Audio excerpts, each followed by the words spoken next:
Quero convidar você que nos assiste a abrir a tua Bíblia aí no livro de Gênesis. Livro de Gênesis, nós vamos meditar no capítulo 2, um texto muito conhecido, a partir do versículo 18. Então, pega a tua Bíblia, se você tem aí um papel, uma caneta, coloca do lado também para você anotar aquilo que Deus ministrar ao teu coração. Então, Gênesis capítulo 2, a partir do versículo 18, diz assim: Disse mais o Senhor Deus: Não é bom que o homem esteja só. Eu lhe farei uma ajudadora que lhe seja adequada. E o Senhor Deus formou da terra todos os animais do campo e todas as aves do céu, e os trouxe ao homem para ver como lhe chamaria. E o nome que o homem desse a cada ser vivo, esse seria o nome deles. Assim o homem deu nome a todo gado, às aves do céu e a todos os animais do campo. Mas não se achava uma ajudadora adequada para o homem.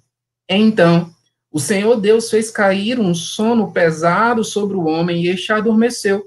Tomou-lhe então uma das costelas e fechou a carne em seu lugar.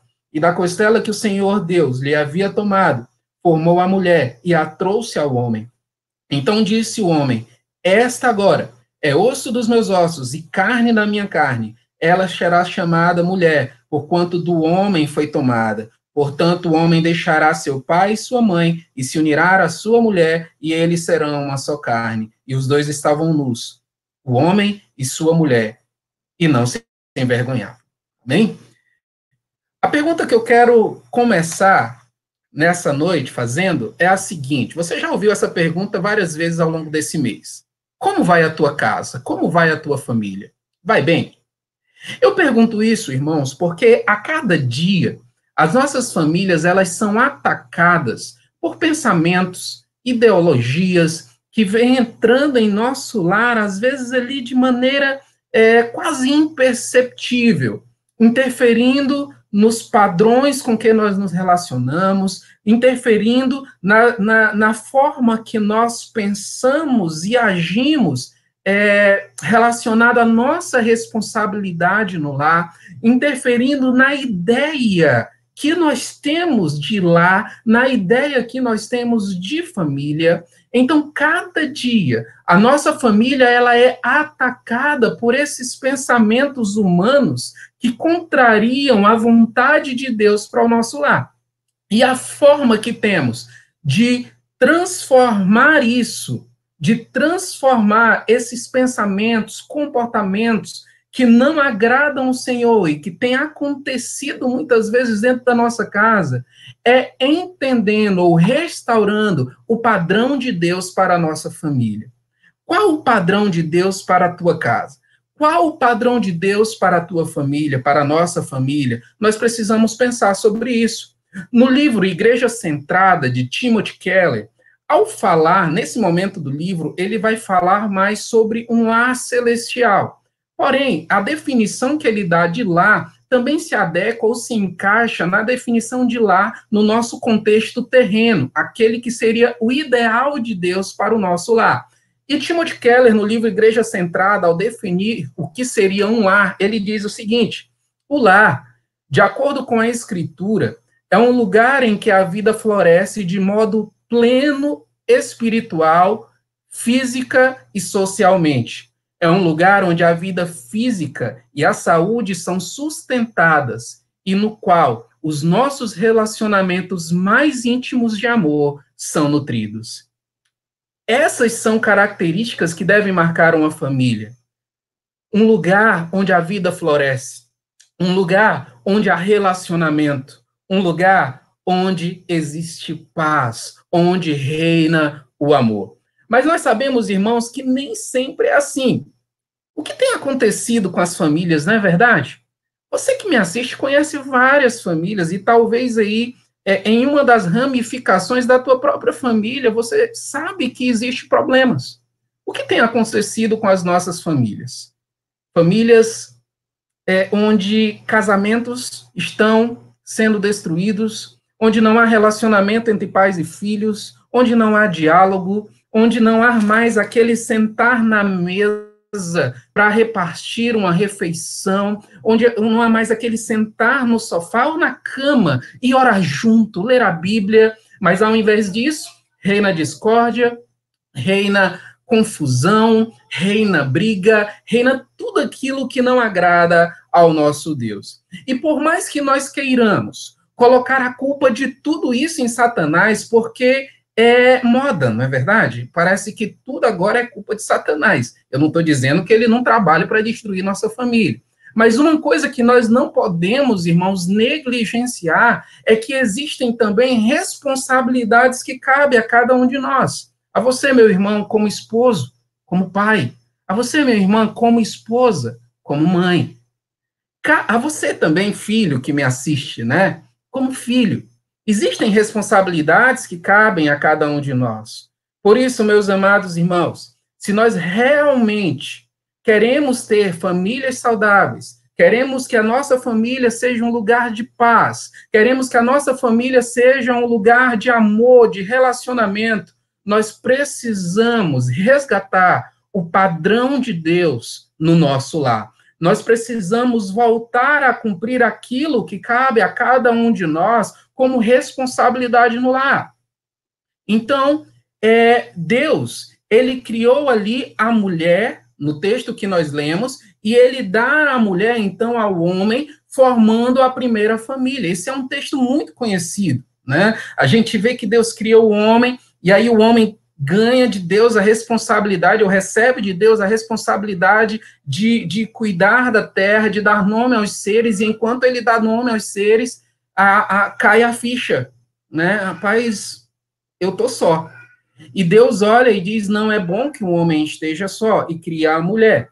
E Deus, então, ele vai e cria a mulher para esse relacionamento com o homem, mostrando que Deus passa a formar a primeira família. Deus cria a primeira família. E como alguém que é o Criador, que foi aquele que formou, ele tem planos, ele tem desejos, ele tem vontades para essa família. Mas, como eu disse, o mundo ele vai tentar de todas as formas distorcer o que é família.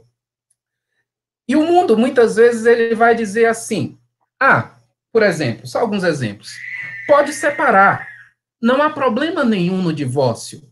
E aí Deus, ele vai e diz, não, eu não quero divórcio, eu quero que vocês priorizem o perdão. Aí o mundo vai e diz assim, não, mas você merece ser feliz. E Deus diz assim, viva para a minha glória, fazendo o outro feliz, e nisso você será feliz. Mas o mundo vai e nos passa uma perspectiva egoísta, dizendo assim, no nosso contexto familiar, ninguém faz como eu quero, ou ninguém faz o que eu quero. Aí Deus vem e diz assim, cumpra o seu papel, faça o que eu mandei você fazer, sem olhar para o que o outro faz ou deixa de você. Faça você o seu papel. Então, nós observamos que tem pensamentos do mundo contrário à vontade de Deus, mas existe uma vontade divina. E essa vontade, esse padrão, precisa permear o nosso lar, pois só assim o nosso lar será um lugar de paz, será um lugar que glorifica ao nosso Deus. Mas independente de como o mundo retrate a família, seja como uma instituição falida ou uma instituição meramente humana, nós precisamos sempre lembrar, meus irmãos, que família é uma instituição divina e família é um presente de Deus. E que abaixo do Senhor, nós precisamos valorizar, amar, priorizar a nossa família. Família é um presente de Deus. Dessa forma, não é o padrão do mundo que deve direcionar a nossa casa, não é o padrão, não são os padrões do mundo que deve direcionar a nossa família, mas o padrão de Deus. E por isso eu quero conversar rapidamente com você nessa noite, quais são alguns dos padrões de Deus para a nossa família, para a nossa casa. E eu quero conversar com você sobre o primeiro, o padrão do relacionamento. Observa que quando Deus cria ali, no texto que nós lemos, quando Deus cria a mulher, o Senhor, pela primeira vez na história, viu que algo não estava bom. tudo que ele vinha fazendo até então, ele olhou e disse: isso está bom, isso está bom, isso está muito bom. E pela primeira vez na Bíblia, Deus olha e diz: não é bom isso aqui. Não é bom que o homem esteja só. Eu vou fazer alguém com quem ele se relacione. Mas eu não vou fazer qualquer pessoa, querido. Eu vou fazer a sua auxiliadora adequada. Então, a família parte, aliás, surge da percepção de Deus, da importância do homem ter com quem se relacionar. Então, nós percebemos que o relacionamento é algo importante na ótica divina. E isso nós podemos ver antes mesmo que houvesse mundo, nós já víamos a figura de Deus Pai, Deus Filho e Deus Espírito Santo se relacionando, tendo esse relacionamento perfeito entre eles. E esse relacionamento também Deus espera que aconteça no nosso lar. O relacionamento, o diálogo, o passar tempo juntos, o brincar, meus irmãos, o sorrir à mesa, está nos planos de Deus para a nossa família. E faz parte da valorização que nós damos a esse presente precioso que o Senhor deu a cada um de nós. A nossa família é um presente. E se relacionar, sorrir, brincar, sentar à mesa, faz parte de um padrão de Deus ou do plano de Deus para a nossa família. Mas sabe, irmãos, parece que a falta de tempo tirou isso de nós. É muito comum nós dizermos assim: pastor, eu não tenho tempo, eu trabalho demais, e mesmo que eu esteja agora no tempo de isolamento, eu estou trabalhando muito, eu tenho muita atividade, não dá para brincar com os meus filhos, eu quase não tenho tido tempo de conversar com minha esposa, a gente não tem tempo para ler a Bíblia, orar junto, ter o culto doméstico. A falta de tempo parece que nos fez perder a ideia de que Deus quer uma família que se relacione. Uma outra coisa que tem contribuído para isso é o vício, por exemplo, em tecnologia. Muitos dos nossos filhos, ou até nós mesmos, estamos viciados nesse negócio de tecnologia, de rede social. Parece que a gente não tem mais tempo para sentar e conversar. Mas o resumo, irmãos, de tudo isso, o que a falta de tempo evidencia, o que o vício, por exemplo, em coisas tecnológicas que sugam o nosso tempo, quando mal usadas, sugam o nosso tempo da nossa família, o que tudo isso evidencia, na verdade, é um egoísmo presente em nossos corações. O egoísmo tirou esse relacionamento de nós, ou seja, quando nós adotamos, irmãos, a ideologia de que o mais importante é o que eu quero, ou o que eu tenho que fazer, do que estar com a minha família, do que me relacionar com os meus filhos, com a minha esposa, meus irmãos. Essa falta de tempo, esse egoísmo, rouba o relacionamento em nosso lar. A ideologia, por exemplo, irmãos, de que, apesar de ser uma família, cada um tem a sua vida privada dentro da mesma casa. Irmãos, isso é um perigo. Esse negócio, eu sei que você conhece muita gente, esse negócio de adolescente, de jovem, dizer assim: não invada o meu espaço. Meu irmão, isso é coisa do cão, isso não é coisa de Deus, não. Na família não tem esse negócio de meu espaço, seu espaço. Na família nós somos um corpo que se relaciona, onde há amizade, onde há alegria, onde há compartilhamento. Nós precisamos resgatar isso que Deus deseja para o nosso lar. Na família é um lugar onde todos devem abrir mão de muitas coisas, onde devemos abrir mão de nós mesmos para servir uns aos outros. Por exemplo, abrir mão da rede social para orar e ler a Bíblia juntos. Abrir mão do jornal para ir brincar com os nossos filhos. Abrir mão do vício da internet para sentar juntos à mesa e comer e conversar. Porque parece que até para comer na mesa agora parece que o celular faz parte do cardápio.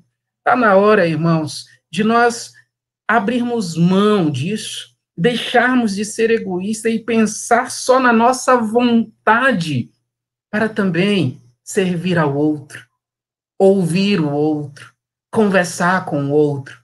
e nos relacionarmos. Esse relacionamento, porém, eu quero ressaltar aqui, ele vem acompanhado de um padrão, que é o padrão discipular. E o que seria isso? Ao aprendermos e vivermos aquilo que Cristo deseja de nós no lar, nós passamos, então, a ter um relacionamento seguindo a vontade de Deus. Porque quando eu falo em relacionamento, eu não estou falando de qualquer relacionamento. Não um relacionamento superficial. Não é um relacionamento regado de uma conversa que desagrada ao Senhor. Não.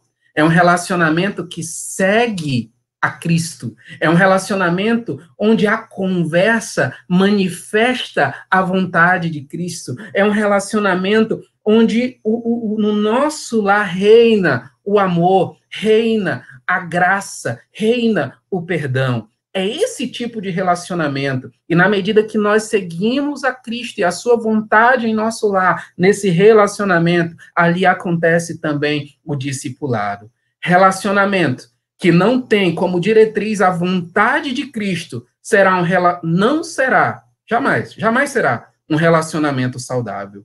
Relacionamento que não tem como diretriz a vontade de Jesus Cristo, não será um relacionamento saudável. Por isso, nós precisamos repensar tudo isso e agora pensarmos em um outro padrão que precisa ser resgatado na nossa família, que é o padrão, e aí é o segundo, né? O padrão da complementaridade.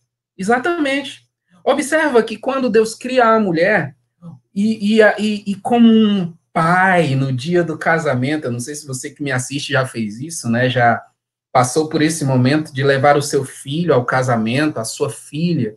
Mas a gente sabe que o pai, ele pega a filha e num misto de alegria, dor no coração, vontade de esganar o noivo, brincadeira, né?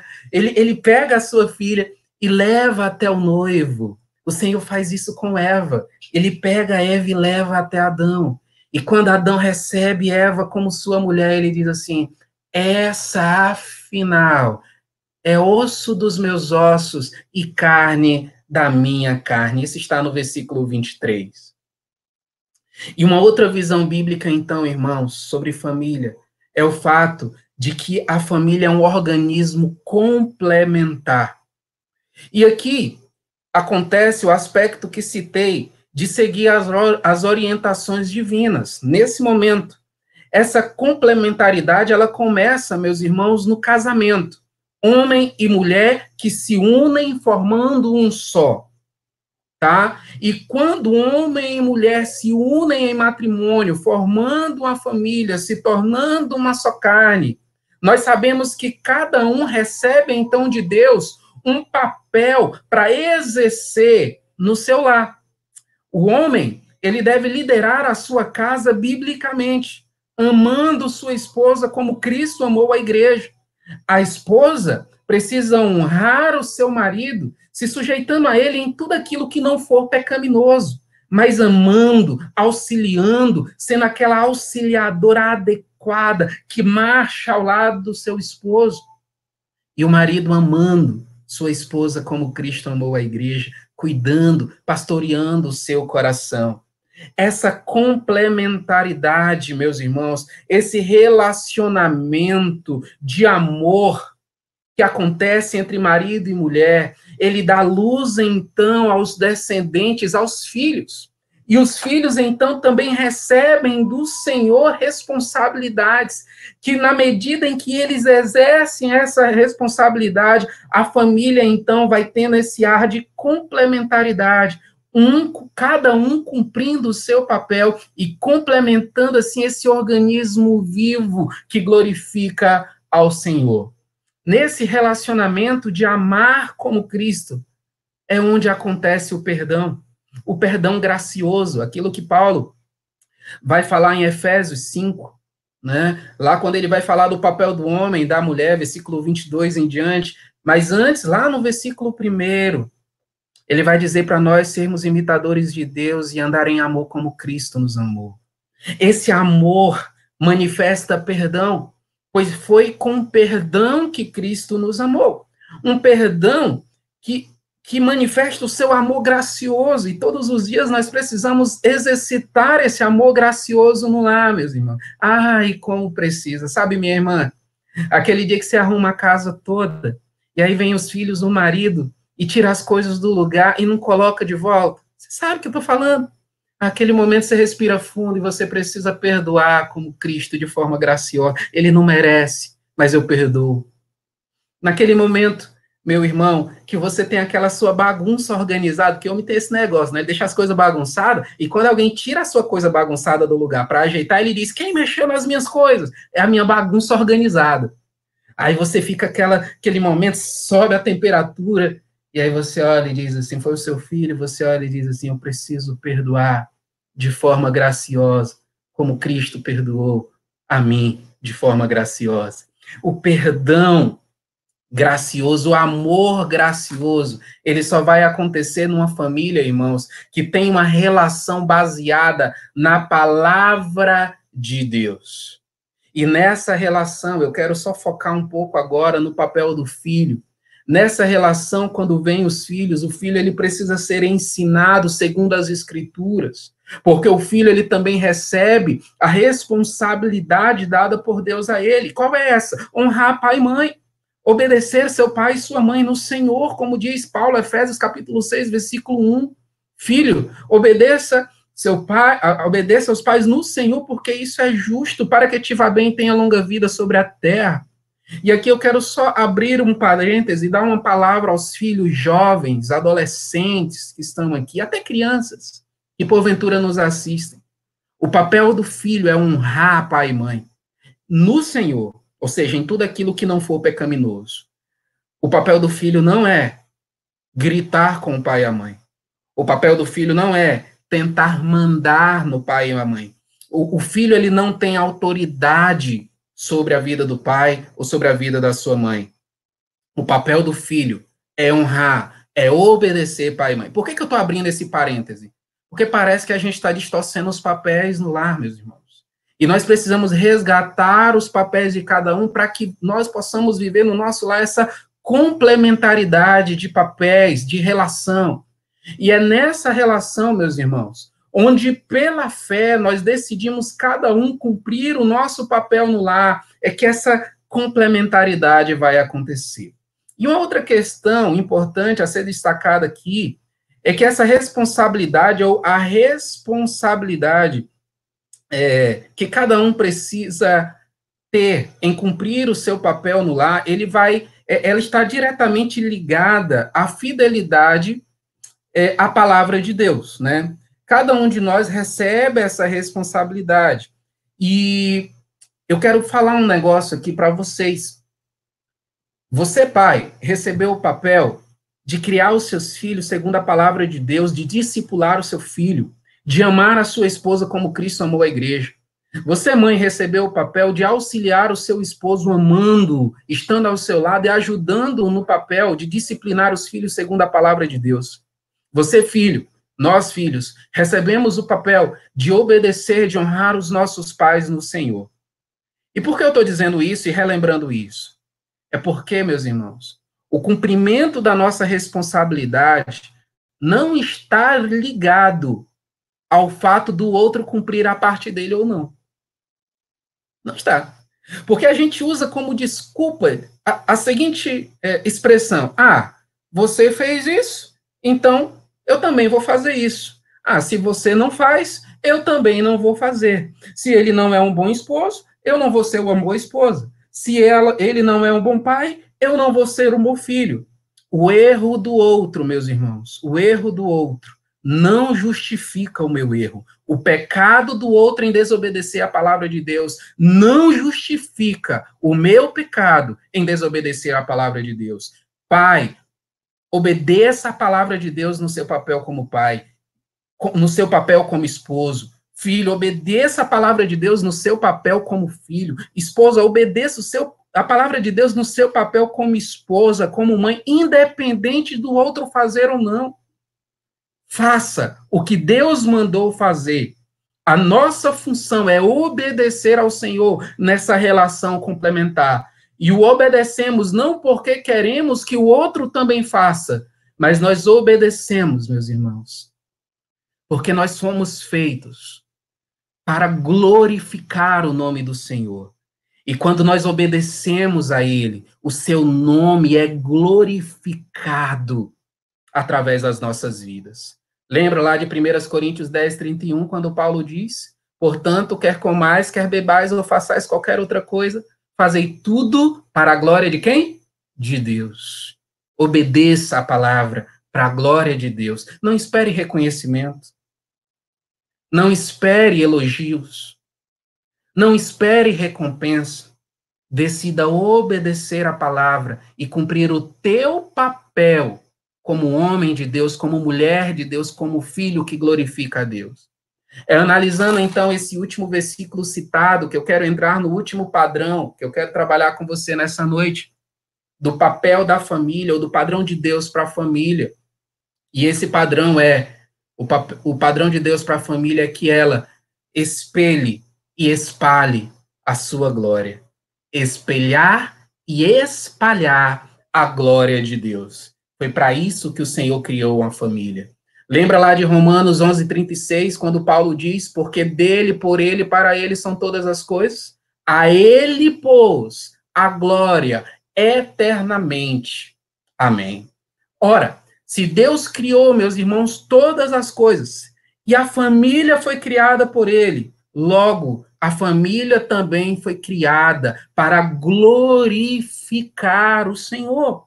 A família foi feita para espelhar a glória de Deus. Como? Obedecendo a palavra dele, vivendo uma relação de amor gracioso, perdoador no lar.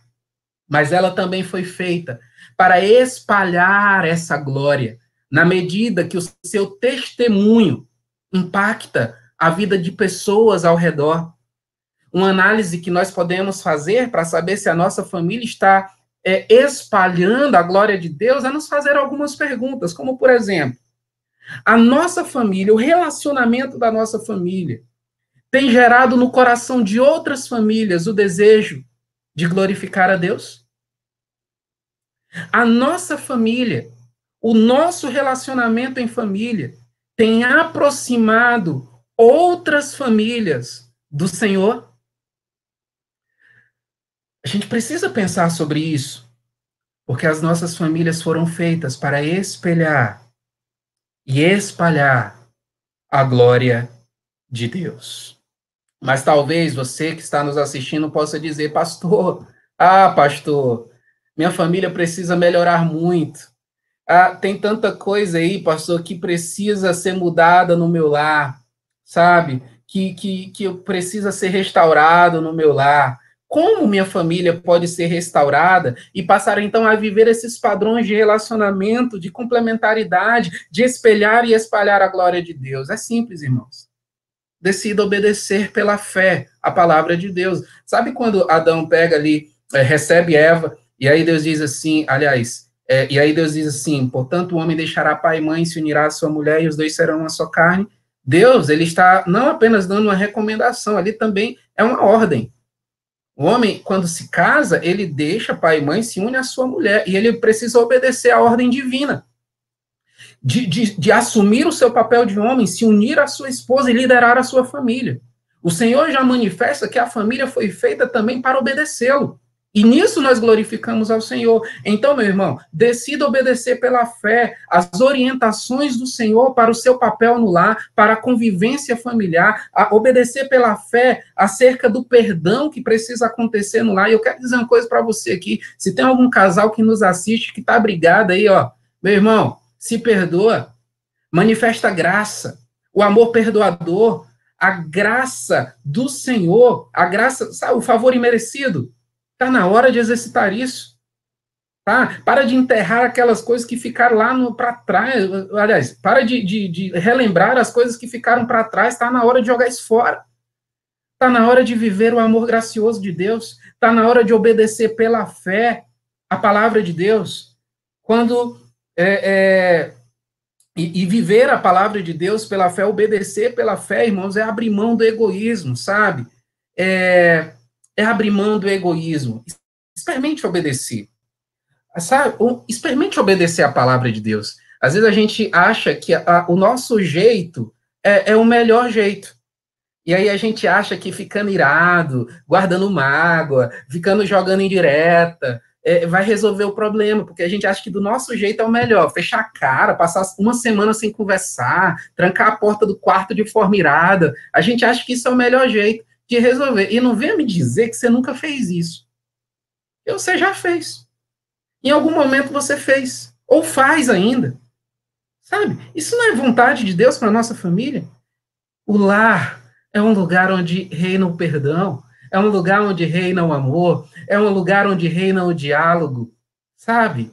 É um lugar onde nós glorificamos ao Senhor no nosso relacionamento, no cumprimento dos nossos papéis, onde esse cumprimento faz com que a família se complemente glorificando o nome do nosso Deus. E nós erramos, irmãos, todas as vezes que nós achamos que o nosso jeito é o melhor, porque o jeito de Deus é sempre o melhor e não o nosso jeito. Por isso, nós precisamos saber que obedecer é característica de alguém que é salvo por Jesus Cristo. Obedecer não é opção. Obedecer é característica de alguém que ama Jesus, que é grato a Jesus pela sua salvação. Obediência é demonstração de profundo amor pelo Senhor. Obediência é demonstração de profunda confiança na palavra do Senhor. Por isso eu decido obedecer, e eu vou decidir a partir de hoje cumprir o meu papel, liderar a minha família de forma bíblica, assumir o meu papel no lar. Você vai decidir, minha irmã, a partir de hoje, assumir o seu papel de esposa, uma esposa excelente, uma esposa que está ao lado do seu marido, que honra, que é submissa biblicamente ao seu marido. Você, filho, vai decidir pela fé obedecer o seu pai, honrar o seu pai e sua mãe em tudo aquilo que não for pecaminoso. E você vai ver o agir sobrenatural de Deus na tua casa, meu irmão, minha irmã. Por isso, para encerrar, creia que Cristo ele tem o poder de transformar o seu lar. Mas talvez essa transformação, meu irmão, precise começar na sua casa. Talvez essa transformação precise começar por você. Precise começar em mim. Eu preciso mudar. E não pense que eu estou pregando isso aqui para os irmãos, me julgando perfeito. Quando eu falo isso para vocês, enquanto eu preparava essa reflexão para essa noite, Deus ele foi me confrontando com muita coisa que eu também preciso mudar. Eu também preciso mudar. Nós precisamos fazer essa reavaliação honesta. Como está a sua vida diante do Senhor? Como você tem desempenhado o seu papel no lar? Como você tem valorizado, meu irmão, a sua família? Se ela realmente é um presente de Deus para a tua vida, para a nossa vida, como nós estamos valorizando a nossa família? Nossa família tem espelhado e espalhado a glória de Deus? Esse é tempo de reflexão e é tempo também de transformação. Mas creia, Jesus pode transformar a nossa família. Vamos orar? Fecha teus olhos. Se você estiver na tua casa e ao lado da tua esposa, se você está ao lado do teu filho, dá as mãos para ele aí, tá? Dá as mãos. Vamos orar. Deus, obrigado pela tua palavra, que nos confronta, que nos corrige, que nos faz voltar ao foco da tua vontade.